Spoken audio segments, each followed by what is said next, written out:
Hey YouTube, today I wanted to talk about the Shovel Starvation Ranch and Oxygen Not Included, which is essentially a free way to get infinite barbecue throughout your entire playthrough.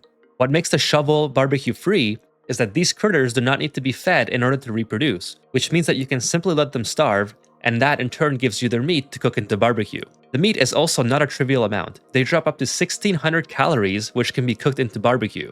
In order to understand how the meat is actually considered to be free, let's breeze over the critter mechanics super quick to understand how they work.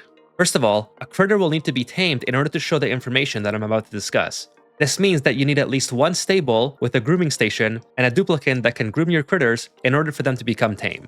Each critter that is tamed has a certain number of calories that it is born with. During their lifespan, this calorie counter constantly drops as the critters become hungry. This means that eventually they will need to be fed in order to be kept alive. Every critter that reproduces will do so when their reproduction rate reaches 100%. Once an egg is laid, this number goes back down to 0. Both the calorie counter and the reproduction rate have overlays which tells you the information on what is changing each specific number per cycle for each critter. Now, most critters will not produce an egg in time before they starve from the lack of food. However, shovels will. They are born with so many calories that they will produce an egg 100% of the time as long as they are tamed. And that's the key to a shovel starvation ranch. A tamed shovel will always drop an egg and thus repeat the process of giving you an infinite amount of meat without having to ever feed them. This is what makes the shovel starvation ranch a free source of barbecue throughout your entire playthrough. The process that makes shovels a sustaining food source for your colony is scaling up how many shovels you have, which we'll discuss later in the video. Obviously, the more shovels you have and the more shovels that are dropping meat, the easier it will be to feed a much larger colony. The best part of a shovel ranch is that unlike most critters, they never get overcrowded. So you can put as many into any size room that you want and have as many as you want, and you're really only bottlenecked by how much your PC can handle. Eventually, you can have so many shovels that one ranch will slow down your PC entirely so that the game will be literally unplayable. But you can always halt the process of scaling up your shovel ranch so you never get to this point.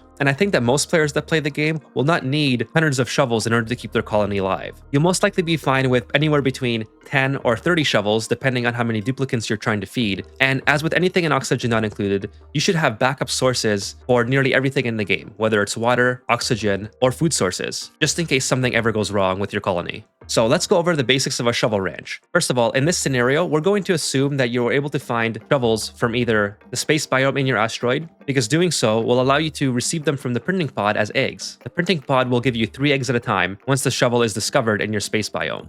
What you're looking at here is the basics of a shovel starvation ranch. You can configure this in any manner that you like, but I'll go over the main components of how to make this work. First of all, we have a breeding chamber, which is always going to have one shovel by itself, and this breeding chamber's entire focus is to continue to feed one shovel long enough that you have enough shovels in the starvation chamber to sustain your colony. Each shovel will be able to lay 1 egg before it starves. However, in order to get to the number of shovels that you need in order to sustain your colony, you're going to need to feed this one shovel over and over so it can produce more eggs before its lifespan is up. That's why the top chamber has a critter feeder and a conveyor receptacle. The critter feeder is obviously enabled to accept regolith, and the conveyor receptacle is where the regolith comes from. In the base game, this is very easy because regolith is in abundance. In the Spaced Out DLC, it becomes much harder to obtain regolith, so you may need to feed the shovels dirt or iron ore in order to sustain the colony that you want. However, dirt and iron ore are both more precious resources than something like regolith, so you want to be very careful just how much you're feeding the shovel if you don't have access to regolith. Regardless of that, you don't need to sustain your entire colony just off shovels. They can be a great complement to an already sustainable food source. So keep that in mind if you're having trouble finding the resources to expand your shovel ranch. Now, one of the problems with regolith is that usually it's incredibly hot when you find it. So you're either going to need the shovel ranch in vacuum where it's not producing heat directly into your colony, or you need to cool down the regolith before you introduce it into your base. Otherwise, it's going to heat up things rapidly. This is actually very simple to do if you've already tamed any sort of metal volcano. In this scenario, I'm simply allowing the duplicants to feed the very hot regolith into a conveyor loader, which then introduces the regolith into a steam room of a volcano that's already been tamed.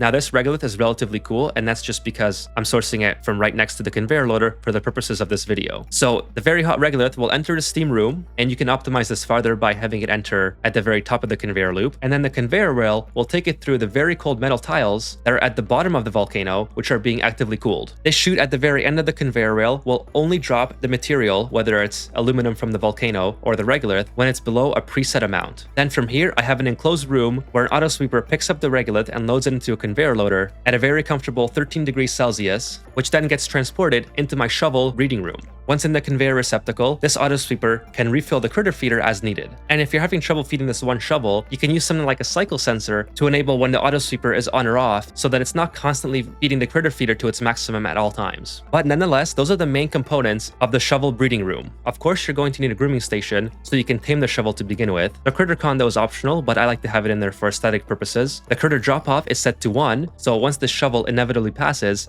one of your duplicants can come and refill the room. And the robominer is extremely useful and necessary because whatever the shovels eat, they're going to excrete in natural tiles. This means that eventually the shovels will entomb the grooming station, critter feeder, and a critter drop-off. So you need to have the robominer here as a necessity in order to get rid of the natural tiles. Another very important thing to note about the shovels is that if they are not enclosed by a room with tiles with a hardness exceeding 150, then they are able to burrow through it and get lost throughout your colony. Perfect example of this is sandstone tiles, which you may be accustomed to building throughout your playthrough. The shovel can very easily burrow in and out of the sandstone tile, and thus eventually get out of your chamber if your chamber walls are not hard enough in order to keep the shovels in the enclosed space. So therefore, you need something like abyssalite, diamond, obsidian, or refined metals if you're going to be enclosing the shovels in regular tiles. Otherwise, metal tiles are a very popular choice because they're also easy to cool, which is something that you'll inevitably have to do because the shovels produce a ton of heat. In this scenario, I'm cooling my shovels with a very basic cooling loop, and it doesn't take much to keep the entire surroundings cold enough so it doesn't spread to your base. With this one shovel constantly being fed, it's going to keep it alive long enough to lay multiple eggs, which this auto sweeper will then pick up, and it will send to the bottom chamber via this conveyor chute. Once the egg drops in here,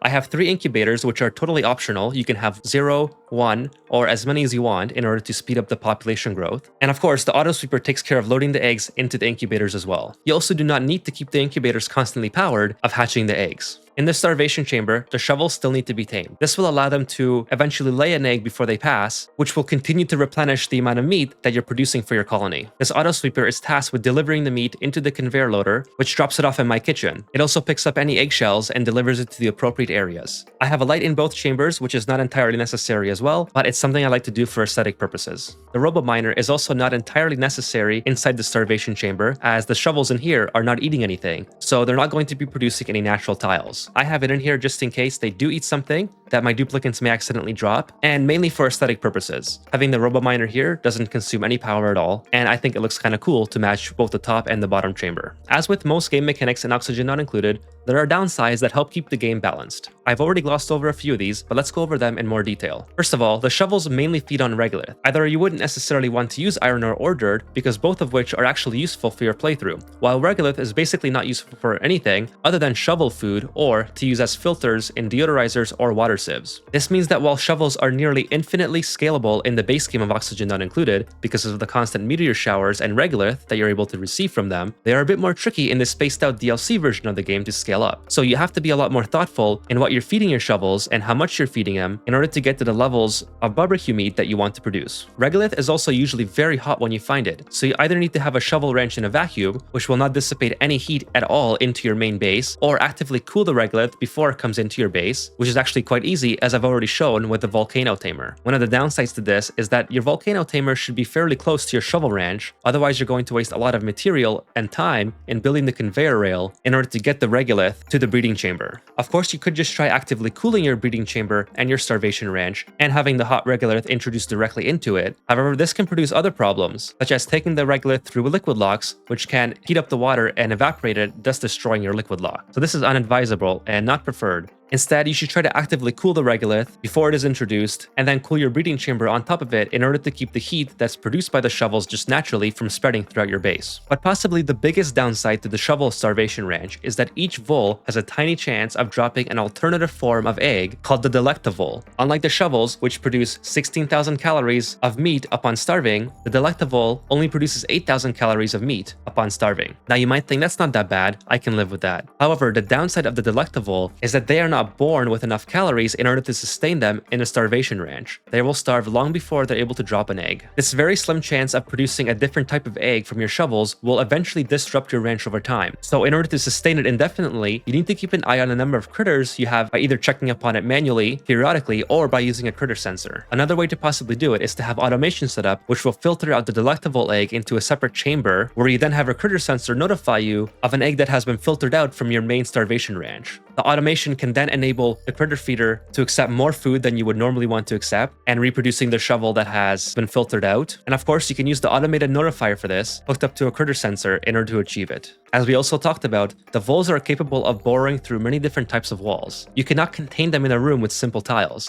Tiles must have a hardness rating exceeding 150, such as the ones listed on screen. They can also not burrow through pneumatic doors no matter what material they're made of. This means that the metal tiles are often the go-to for building a ranch like this, which also makes them easy to cool via a cooling loop, which is necessary over time because of the heat that the shovels produce. The other downside to a shovel starvation ranch is that they have a bit of a lag before you can obtain the barbecue from them. Because the shovels take a set amount of time in order to starve, you will not get the meat that benefits your colony for a very long period of time. This means that if you have any disruption in the production of your meat, there's a chance that you could run into a period where you don't have enough barbecue in order to feed your colony. This is why I always advise having more than one source for everything within your playthrough, whether it's water to make oxygen, or food, which feeds your duplicants, and is obviously very important to your colony's survival. So if something ever happens to your shovels, you can have crops in order to fall back on. A great example of this is the surf and turf. The surf and turf relies on cooked seafood and barbecue in order to make. So if you have a downfall in either or of your production, you can always fall back on cooked seafood or just plain barbecue and still be able to sustain your colony, albeit with a very low morale rating compared to what you're used to. It's one of the reasons why I also advise having crops to feed your colony, because crops are a much more passive form of food production. Something like a shovel ranch constantly needs a duplicant to come by to tame them. And there are many factors involved, as we already talked about in this video, such as obtaining the amount of regolith that you need in order to scale it up in the first place, or simply cooling the shovel ranch so it doesn't spread throughout your colony. Crops are much more passive in that as long as you supply them with the correct ingredients that they require, such as water for the bristle blossoms, or heat, phosphorite, and polluted water for the pincher pepper plants, you're always going to be able to sustain your colony and keep a lot of food on reserve, especially if you combine the shovel ranch with something like a deep freezing method that keeps your food in a deep frozen and sterile state throughout your entire playthrough. If you would like to know how to build this deep frozen chamber, you can check out my video, which I'll link in the card above. So while the shovel ranch is certainly not perfect, I really encourage you to try building one, as it generally requires very little effort in order to do so. In the Spaced Out DLC, it becomes a little bit more of a nuisance in order to try to keep this as your main source of food, but it works wonders if you're on the base game without the DLC installed. You'll be able to get so much regolith from the meteors from the base game that you can easily sustain a colony just with a shovel ranch alone. And especially if you combine the shovel ranch with a deep freezing method for your food storage so your food never spoils, if your duplicants are not able to eat it all. And me personally, I don't spend time trying to calculate exactly how many critters I need in order to feed my duplicants.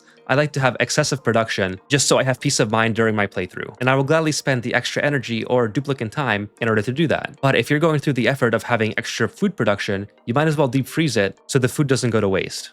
One final fun fact before I end this video is that the shovels actually only have 2 little feet, and not 4 as you would normally see with most critters. It is sometimes hard to tell, especially if you're used to running the game at max speed, where they bounce around so quick that it's hard to tell whether they're on 4 legs or just 2. And they're also incredibly cute when they sit down, so I hope that you enjoyed this fun fact as well. So that's it for this video on the shovel starvation ranch and oxygen not included. If you enjoyed the video, and if you were able to learn something from it, please feel free to leave me a rating down below. This helps the channel immensely in getting the video out to more people in the algorithm. And let me know down in the comments if you've ever built a starvation ranch with shovels before, or if you haven't, let me know what critters that you like to use in order to feed your colony. And if you're not subscribed, please do so you don't miss videos like these in the future. I have many more oxygen not included videos coming in the near future. I'm usually able to do about one a week, and it's usually about very niche topics such as this one, where I try to cover some of the nuances of the game mechanic that are not easily or readily accessible. And thank you so much to those of you who have been watching for weeks and months. Your support means a ton to me, and your encouragement in the comments keeps me motivated to keep these videos coming out on a regular basis. So thank you so much for stopping by and continuing to watch these videos. Until next time,